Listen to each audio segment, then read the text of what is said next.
हर रोज एक नई कहानी देखने के लिए चैनल को सब्सक्राइब करें और बेल आइकन दबाना ना भूलें। विमला अपनी बेटी सरिता को सुबह सुबह उठाते हुए कहती है, अरे अब उठ भी जा, शादी होने वाली है तेरी, लेकिन अभी भी तेरा बचपना नहीं गया है ना। माँ आप इतनी ठंड में सुबह सुबह उठाओगे तो कौन उठेगा, थोड़ी देर और सो लेने दो। उठ, सुबह के 8 बज गए हैं और बोल रहे हैं कि अभी भी सोने दो। अरे ससुराल में जाकर हमारी नाक कटवानी है क्या? वहाँ कोई तुझे उठाने के लिए नहीं आने वाला, खुद ही उठना पड़ेगा। ठीक है माँ, ससुराल में जब जाऊंगी तब वहाँ की देखी जाएगी, लेकिन अभी तो मैं मायके में हूँ ना, मायके में आराम से सो तो सकती हूँ। वैसे भी आप ही तो बोल रही हो कि शादी के बाद आराम नहीं हो सकता। मेरी ये बात तो बड़ी जल्दी समझ आ गई कि शादी के बाद काम मिलेगा तो आराम भूल जाएगी, लेकिन ये बात कौन समझेगा कि शादी के बाद जल्दी उठने की आदत अभी से डालनी पड़ेगी। एक तो वैसे ही आप मेरी सर्दियों में शादी करवा रहे हो, ऊपर से अब अपनी आदत बदलने के लिए बोल रहे हो, ऐसे थोड़ी हो सकता है। अब मेरी सास तो अच्छी होगी ना, वो मुझे प्यार से समझा देगी। जब तुझे अपनी माँ की ही बात समझ नहीं आ रही है तो अपनी सास की बात कैसे समझ आएगी? बेटा समझदार बन, अब तू किसी के घर की बहू बनने जा रही है तो जिम्मेदारी भी होंगी तेरे सर पर। माँ आप मुझे यहाँ सुबह सुबह उठाने आई थी या ज्ञान देने आई थी? मैं आपकी सारी बातें समझ गई हूँ, लेकिन ये सब अचानक से थोड़ी हो सकता है, धीरे धीरे ही होगा ना। अब आपको कौन बताए ये बात? मैं ही पागल थी जो तुझे समझाने लग गई, ऊपर से ये बोल रही है कि मैं ज्ञान दे रही हूँ। मुझे कौन बताए? तो ठीक है ना, ससुराल में जाएगी तो खुद ही अकल ठिकाने आ जाएगी। विमला इतना बोलकर वहाँ से चली जाती है। विमला अपनी बेटी को बहुत समझाती है, लेकिन सरिता थोड़ी ना समझ थी, उसे बातें इतनी जल्दी समझ नहीं आती थी। कुछ दिनों बाद विमला सरिता की शादी करवा देती है और सरिता खुशी खुशी अपने ससुराल आ जाती है।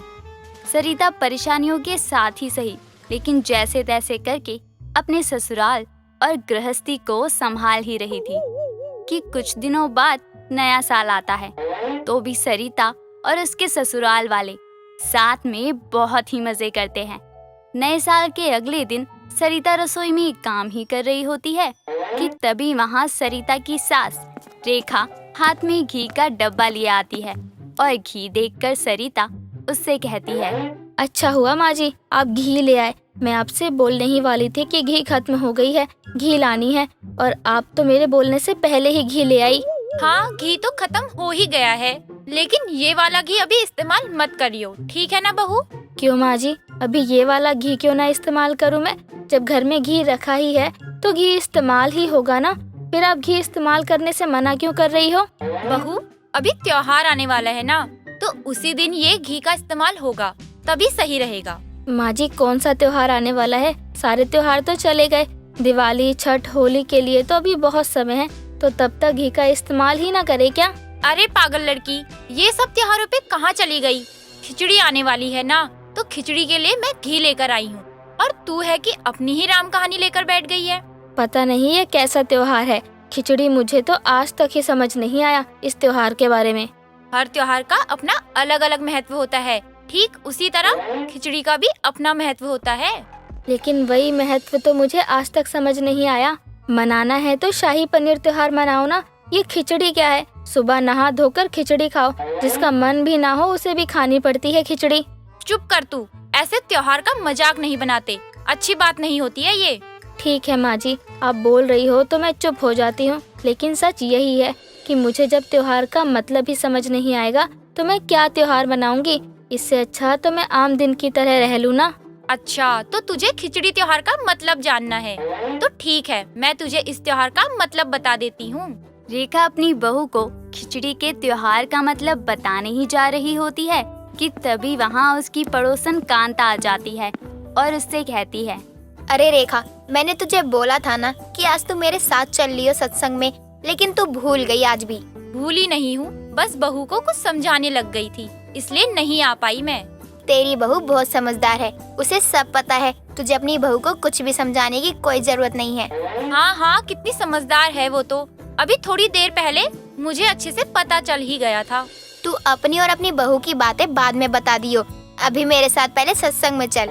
चलती हूँ, बहू तो यही है घर में, वो कहाँ भागी जा रही है? उसे तो मैं बाद में भी बता दूंगी ये सब। इतना बोलकर कांता के साथ रेखा वहाँ से चली जाती है। ऐसे ही धीरे धीरे करके कई दिन निकल जाते हैं। सरिता को खिचड़ी त्योहार में बिल्कुल भी इंटरेस्ट नहीं था, लेकिन रेखा तीज त्योहारों को बहुत मानती थी। खिचड़ी के त्योहार के एक दिन पहले रेखा अपनी बहू के कमरे में जाती है और कहती है, बहू कल सुबह सुबह खिचड़ी बना दियो, और तेरी पहली खिचड़ी है ये ससुराल में, तो मुझे ये बोलने की तो जरूरत नहीं है कि अच्छी बनाइयो। माँ जी, खिचड़ी बनाना क्या जरूरी है? कल त्योहार का दिन है तो हम कुछ और भी तो बना सकते हैं ना। त्योहार के दिन तो वैसे भी पकवान बनने चाहिए घर में। बहू तुझे कितनी बार समझाया है मैंने, ऐसे किसी का अपमान नहीं करते। खिचड़ी का त्योहार है तो खिचड़ी ही बनानी चाहिए ना। अब तेरा जन्मदिन तो है नहीं जो 56 भोग बना दे हम लोग। ठीक है माँ जी, आप बोल रही हो तो मैं बना दूंगी। मुझे खिचड़ी बनाने में इतनी भी कोई परेशानी नहीं है। हाँ बहू, तो ऐसे ही प्यार से बात मान जाया करना। क्यों मेरा गला खराब करवाती है अपने पीछे? माँ जी, मैंने बस आपकी बात आपका दिल रखने के लिए मानी है। वैसे मेरा मन नहीं था आपकी बात मानने का। आप बोल रही थी इसलिए मैंने खिचड़ी बनाने के लिए हाँ की थी। कोई बात नहीं, तुम मेरी बात मान कर ही सही, लेकिन खिचड़ी बनाने के लिए मान गई है वही बहुत है। रेखा की बात मानकर सरिता खिचड़ी बनाने के लिए हाँ कर देती है। अगले दिन जब खिचड़ी का त्योहार आता है तो उस दिन सरिता काफी देर तक सोती ही रह जाती है और उसके दिमाग से खिचड़ी बनाने की बात निकल जाती है। काफी देर जब हो जाती है तो रेखा अपनी बहू के कमरे में जाती है और सरिता को उठाने लगती है। काफी देर बाद जब सरिता उठती है तो वो कहती है, माँ जी माफ कीजिएगा, मेरी आँख ही नहीं खुली, कुछ पता ही नहीं चला कब सुबह हो गई। बहू मैंने तुझे खिचड़ी बनाने के लिए बोला था, इसलिए ही तू जल्दी नहीं उठी ना। नहीं माँ जी, ऐसा नहीं है, मैं तो जल्दी उठ ही जाती, लेकिन थकावट की वजह से मेरी नींद ही नहीं खुली। कल तो कितना सारा काम किया था ना मैंने। बहू तुझे पता भी है हम आज के दिन खिचड़ी क्यों बनाते हैं? माँ जी, मुझे पता होता तो उस दिन मैं आपसे ये कुछ पूछती कि खिचड़ी त्योहार क्यों मनाया जाता है। खिचड़ी का त्योहार बाबा गोरखनाथ का बताया गया हुआ है। यह व्यंजन नाथ योगियों को बेहद पसंद आया। इसे बनाने में काफी कम समय तो लगता ही था, साथ ही काफी स्वादिष्ट और त्वरित ऊर्जा देने वाला भी होता था। कहा जाता है कि बाबा ने इसी व्यंजन को खिचड़ी का नाम दिया, इसलिए हम खिचड़ी का त्योहार मनाते हैं। अच्छा, और तभी हम लोग आज के दिन को खिचड़ी भी बोलते हैं। हाँ, अब समझ आया तुझे? तेरे दिमाग के घोड़े चले या अभी भी अटके हुए हैं कहीं पर? नहीं माँ जी, मुझे अच्छे से समझ आ गया। और अब आप देखना मैं कितनी स्वादिष्ट खिचड़ी बनाऊंगी। आप भी बोलोगी कि क्या खिचड़ी बनाई है। सरिता को अपनी सास की बात समझ में आती है और वो नहा धोकर सबके लिए खिचड़ी बनाने चली जाती है। सरिता घी में खिचड़ी बनाती है और बनने के बाद जाकर अपनी सास को खिचड़ी देती है। जैसे ही रेखा खिचड़ी खाती है तो उसे बहुत ही पसंद आती है और वो सरिता से कहती है, बहू तूने तो वाकई में बहुत ही स्वाद खिचड़ी बनाई है। ये तेरी पहली खिचड़ी है और तूने अपनी पहली खिचड़ी पर त्योहार का मतलब भी समझा और सबके लिए इतनी स्वादिष्ट खिचड़ी भी बनाई है। माँ जी, मुझे पहले मतलब नहीं पता था, लेकिन जब मुझे मतलब बताया तो मेरा बहुत ही मन हुआ अच्छी खिचड़ी बनाने का। चलो अच्छी बात है, तुझे खिचड़ी त्योहार का मतलब समझ आया और तूने इतनी अच्छी खिचड़ी बनाई। सरिता को अपनी सास की बात समझ आ जाती है और दोनों सास बहू आराम से खिचड़ी के त्योहार का और खिचड़ी खाने का आनंद लेते हैं। फलक एक मॉडर्न लड़की थी जिसे हमेशा से ही शॉर्ट ड्रेसेस और मिनी स्कर्ट्स पहनना बहुत पसंद था। उसके पापा अभिनव और मम्मी राशि उसकी हर ख्वाहिश पूरी किया करते थे। वो जब भी ऐसे छोटे छोटे कपड़े पहनकर घर से बाहर जाती तो सारे लड़के उसके आगे पीछे मंडराया करते थे। लेकिन वो ऋषभ नाम के लड़के से बहुत प्यार करती थी और एक दिन उसे कहीं से पता चलता है कि ऋषभ उसे धोखा दे रहा है और दूसरी लड़की के साथ रिलेशनशिप में है। तो फलक उसे मिलने जाती है। ऋषभ, क्या है ये सब? क्या सुन रही हूँ मैं ये? क्या हुआ फलक बेबी, ऐसा क्या सुन लिया तुमने? यही कि तुम्हारा किसी और के साथ रिलेशनशिप चल रहा है। अरे नहीं बेबी, कोई हमें अलग करने की कोशिश कर रहा है और कुछ भी नहीं है। ओह अच्छा, ये बात है। तो फिर ये क्या है? कौन है ये लड़की जो तुम्हारे इतना क्लोज खड़ी है? ये तुम क्या बोल रही हो? मैं इस लड़की को नहीं जानता। अगर तुम सच बोल रहे हो ऋषभ, तो बोलते हुए तुम्हारी जबान क्यों लड़खड़ा रही है? अरे वो रहने दो, तुम सब समझ गई हूँ मैं। और मैंने ना इस लड़की को भी तुम्हारी सारी असलियत बता दी है। आज के बाद दोबारा मुझसे मिलने की कोशिश भी मत करना। फलक का ऋषभ से रिश्ता टूट जाता है, जिसके बाद वो काफी ज्यादा अकेली हो जाती है और उसके माता पिता भी उसकी शादी के लिए चिंतित होते हैं कि तभी फलक के लिए अंशुल नाम के लड़के का रिश्ता आता है, जो कि बहुत ही गुड लुकिंग और सेंसिबल होता है। फलक जब उससे मिलती है तो अपनी पुरानी जिंदगी के बारे में उसे सब सच बता देती है। फलक की ये सच्चाई देखकर अंशुल रिश्ते के लिए हाँ कर देता है, जिसके बाद अंशुल और फलक के घर वाले मिलकर उनकी शादी करवा देते हैं और फलक भी अपनी शादीशुदा जिंदगी में बहुत ज्यादा खुश होती है। और एक दिन अंशुल फलक को लेकर एक रिजॉर्ट में जाता है और उसे बहुत ही खूबसूरत सा सरप्राइज देता है और फिर कहता है, डार्लिंग, अब तुम अपनी आंखें खोल सकती हो। वाह अंशुल, ये सब कितना प्यारा लग रहा है। फलक और अंशुल एक दूसरे के साथ रोमांटिक टाइम स्पेंड करते हैं, लेकिन तभी वहाँ से ऋषभ गुजर रहा होता है, जो ये सब कुछ देख लेता है और फलक को इतना खुश देखकर वो आग बबूला हो जाता है और मन ही मन सोचता है, ये इतनी खुश नहीं, कभी नहीं। इसने मेरी जिंदगी बर्बाद कर दी थी, अब मैं इसकी सारी खुशियाँ छीन लूंगा। तभी ऋषभ उससे बदला लेने की सोचता है और अपने फोन में एक ऐसा वीडियो देखता है जिसमें एक लड़की मिनी स्कर्ट पहनकर शराब के नशे में बीच सड़क पर हरकतें कर रही होती है, जो कि बिल्कुल हूबहू फलक जैसी ही दिखती है। फिर उसके मन में ख्याल आता है कि अगर वो इस वीडियो को लीक कर देगा तो फलक कहीं पर भी मुंह दिखाने लायक नहीं रहेगी और वो तुरंत ही उन दोनों की खुशियों को बर्बाद करने के लिए उनके पास जाकर कहता है, हेलो फलक, कुछ याद आया?